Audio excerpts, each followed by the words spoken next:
Bonjour à tous.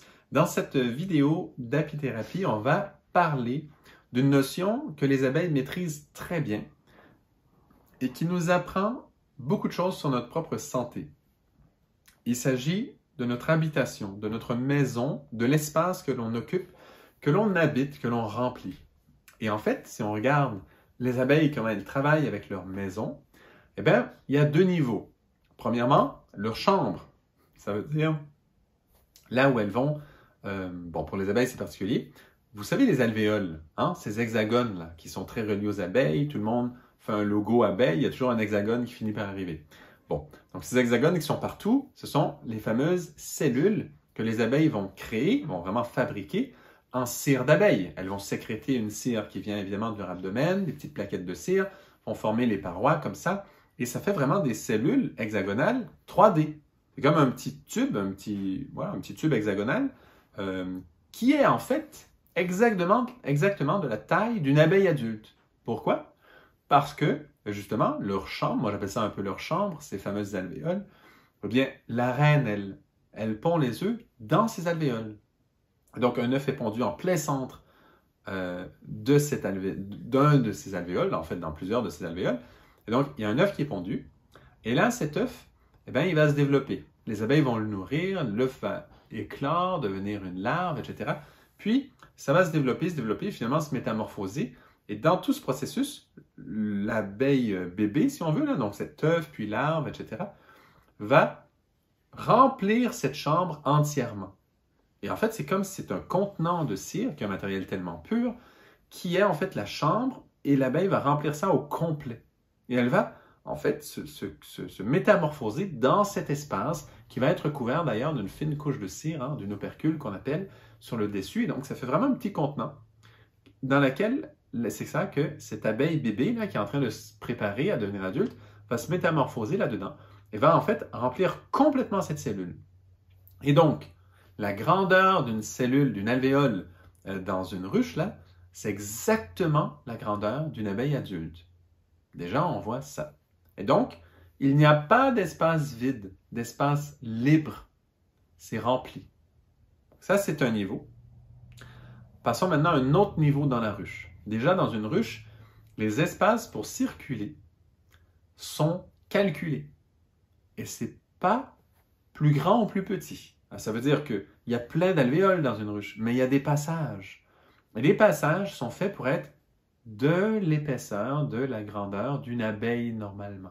Il y a certains endroits où il y a le couvain, là, il peut y avoir de chaque côté. Bon, on ne rentrera pas dans les détails, mais en général, dans une ruche, les abeilles vont s'assurer qu'il y ait l'espace pour les abeilles. Évidemment, il peut y avoir un peu d'espace en bas, au fond, etc., mais là où vraiment il y a la vie, eh bien, c'est rempli.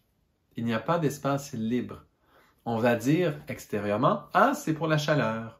C'est pour que ce soit plus facile de maintenir la bonne chaleur pour le couvain. Ce qui est vrai. C'est une des raisons. Mais il y a d'autres raisons à ça et qui vont unir en fait ces deux volets.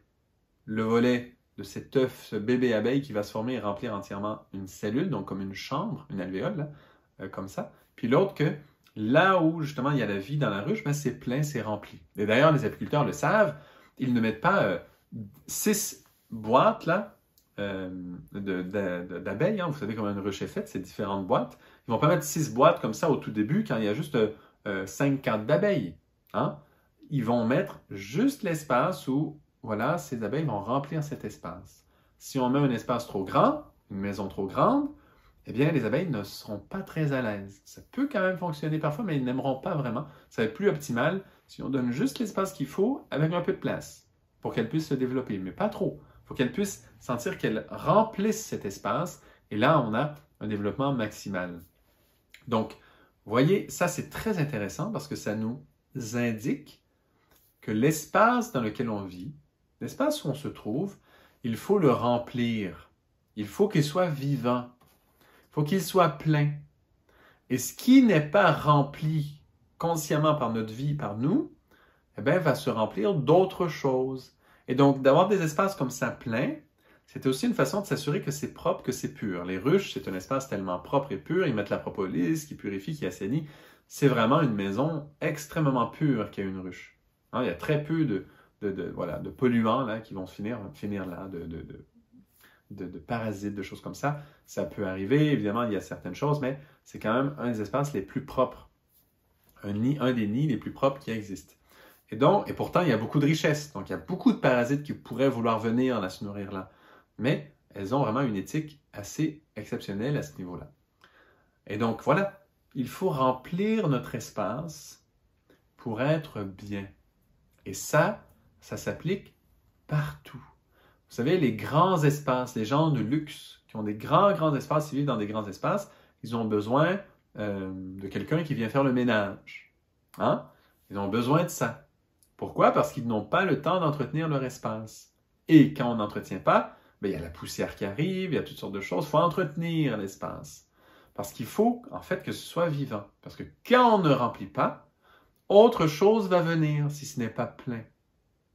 Et si ce n'est pas absolument hermétique, mais ça, c'est presque impossible. Et donc, voilà, il faut remplir l'espace dans lequel on vit pleinement. Sinon, il y a des choses qui viennent. Il y a des forces qui viennent remplir et qui vont faire que ça devient un lieu un peu malpropre, un peu impur. Il y a des forces qui viennent qu'on n'aime pas trop. C'est parce que quand on crée un espace trop grand qui n'est pas rempli, eh bien, il y a des forces qui viennent se nourrir des énergies de l'espace, qui viennent utiliser cet espace. Et si on ne choisit pas qui vient dans ces espaces, eh bien, qu'est-ce qui vient? Eh bien, des choses qui viennent de les polluants, là. Ça veut dire soit les parasites, les microbes, les ci, les ça, tous ces polluants qui viennent remplir cet espace. Donc, c'est très important de choisir comment on remplit l'espace. D'ailleurs, les abeilles mettent la propolis dans la ruche. Cette propolis a une partie volatile et elle vient remplir l'air de la ruche en plus. Et donc, même l'air qui est dans la ruche est rempli dans un certain plan, hein, dans un côté quand même subtil, parce que c'est physique, mais c'est pas comme... ça reste quand même que ça se mélange dans l'air, il y a quand même de l'air. Et donc, même l'air dans la ruche est rempli par les abeilles et elles choisissent ce qu'il va y avoir dans cet air. Et tous les espaces où on vit, en réalité, on n'y pense pas souvent, mais on a le choix de choisir ce qu'on y met. Par exemple, si on a des matières qui émanent, des plastiques par exemple, qui émanent des odeurs désagréables ou des choses qu'on respire qui ne sont pas très bonnes, l'amiante par exemple, hein? Il y a eu de l'isolation en amiante au Canada, ça a été quand même énorme, et c'est hyper toxique, c'est horrible, mais pendant un certain temps, on n'était pas conscient. On mettait ça, on trouvait, ah c'est bien, c'est anti-feu, ça isole, c'est très bon, mais finalement, c'est extrêmement polluant et toxique. Et c'est un peu ça l'idée que je voulais donner aujourd'hui au niveau de la santé, c'est que tous nos espaces, eh bien, il faut choisir comment on les remplit. Et voilà, c'est pareil. Pourquoi on doit mettre des masques, par exemple? Pour se protéger là, des bactéries, des microbes, parce que l'espace n'est pas rempli d'éléments qui vont nettoyer, d'éléments qui vont amener cette santé. Là où on se promène, on ne fait pas attention. Les autos, par exemple, il y a plein d'autos, ils font une pollution pas croyable dans les villes. Et donc, l'espace entre les autos, les humains, piétons, etc., on ne s'en occupe pas du tout. C'est laissé à des pollutions pas possibles. Il y a un petit peu d'aménagement paysager, il va y avoir des arbres qui vont être mis. Dans certaines villes, c'est mieux fait que d'autres. Mais on s'en occupe un petit peu à ce niveau-là, mais très léger. On ne s'occupe pas que tout l'air qui est présent soit habité par des forces positives qui nous amènent la santé et qui fait qu'on est moins obligé après de se protéger, mettre des masques, mettre des gants, mettre des ci, mettre tous ces trucs. On a moins besoin de ça parce que l'espace que l'on habite est sain. Et c'est la même chose dans nos maisons, c'est la même chose dans notre chambre, c'est la même chose partout en fait dans la vie des humains. On devrait remplir l'espace qu'on choisit d'habiter. Une ville déjà, c'est compact. Ça veut dire déjà, les humains occupent une grande partie. Mais est-ce qu'on a choisi vraiment comment c'est habité? Donc ça, c'est vraiment important d'y penser pour ceux qui veulent des idées de grandeur, des grandes maisons, des grands ci, des grands ça. Eh bien, il faut savoir qu'il faut remplir ces espaces. Et ça, c'est intéressant parce que c'est extérieur, mais si on vient regarder avec des yeux un peu plus profonds et qu'on regarde en dedans, dans nous-mêmes, dans l'être humain, comment on remplit nos espaces? Et pas que dans le plan comme très matériel, mais aussi dans les plans plus subtils. Tout comme il faut remplir un espace matériellement, mais aussi l'air d'une pièce, l'air dans la ville. Il faut le remplir. Il faut choisir quelque chose qui va être sain, qui va être propre, qui va être beau. Quand on pollue avec des autos tout le temps ou autre chose, ou des usines autour, etc., eh bien, en fait, on amène des polluants dans notre espace. C'est extrêmement malsain parce que ces polluants vont amener toutes sortes de forces très négatives au bout de la ligne. Et évidemment, ça se répercute dans tous les plans. Mais là, après, c'est peut-être un peu trop profond. Mais voilà, il y a tout cette suite de choses qui se passent. Donc, en nous, c'est pareil. Il y a des espaces en nous. Il y a un espace physique, donc qu'est-ce qu'on mange? Donc, qu'est-ce qu'on fait entrer dans notre corps et qui va remplir cet espace en nous? Est-ce que c'est sain? Est-ce que c'est bon? Ça, c'est un plan qu'on connaît un peu la nutrition, on va être sensibilisé en général. Mais ensuite, donc évidemment, je ne vais pas rentrer dans les détails, mais évidemment, pour ceux qui ne sont pas végétariens ou quoi, on fait rentrer des matières animales et tout. Il faut se poser la question. À quoi ça correspond? Qu'est-ce qu'il y a derrière? Je n'ai déjà parlé de choses pareilles.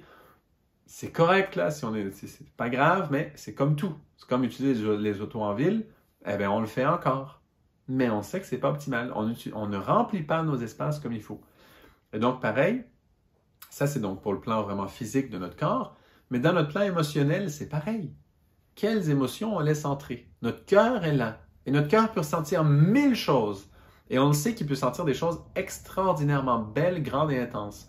Si on ne les emplit pas, si on ne remplit pas notre cœur d'émotions grandes, belles, puissantes, si on n'entretient pas des émotions grandes, cet espace de notre cœur qui est immense, eh bien, il y a la poussière qui vient, il y a des microbes, il y a des fois des petites souris, des petits trucs qui viennent, qui se logent là-dedans.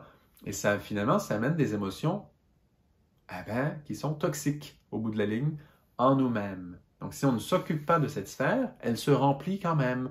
Parce qu'il existe notre cœur, il est là, il est grand, il est immense. Voilà. Pareil pour nos pensées. Si on ne cultive pas des pensées par une étude philosophique, par une étude de l'éthique, par une étude spirituelle avancée, qui amène des pensées avancées, mais c'est pareil. On a un espace immense dans le plan des pensées. Si on ne le remplit pas d'éléments sains pour la santé, on peut être certain qu'au minimum, il y a la poussière qui arrive et qui fait que c'est sale, c'est pas agréable, ça sent mauvais à la longue et il y a toutes sortes de choses qui viennent se placer là-dedans qui vont être finalement à la longue toxiques. Donc, on va avoir des pensées qui sont toxiques. Tous nos espaces intérieurs, si on ne les entretient pas, parce que ce sont des maisons quelque part, ce sont tous des espaces à entretenir, à remplir et qu'on doit nourrir de notre propre substance qui va nous connecter à des forces supérieures, là, idéalement, des forces de lumière. Eh bien voilà, c'est tout ce processus qui est à jouer, qui est à faire, qui est à accomplir sur l'habitation. Et les abeilles nous le montrent de façon assez idéale. C'est un modèle à ce niveau-là, encore une fois, sont un modèle pour beaucoup de choses.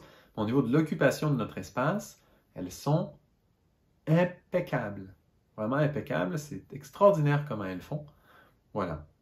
Donc, petite compréhension sur un autre morceau d'apithérapie que les abeilles nous amènent au-delà des produits qu'elles donnent. Évidemment que ça s'applique à certains produits, on pourrait faire des parallèles, mais juste le principe, je voulais le partager aujourd'hui, chose que je trouve extrêmement précieuse. Donc, merci à tous et à bientôt pour une autre vidéo d'apithérapie.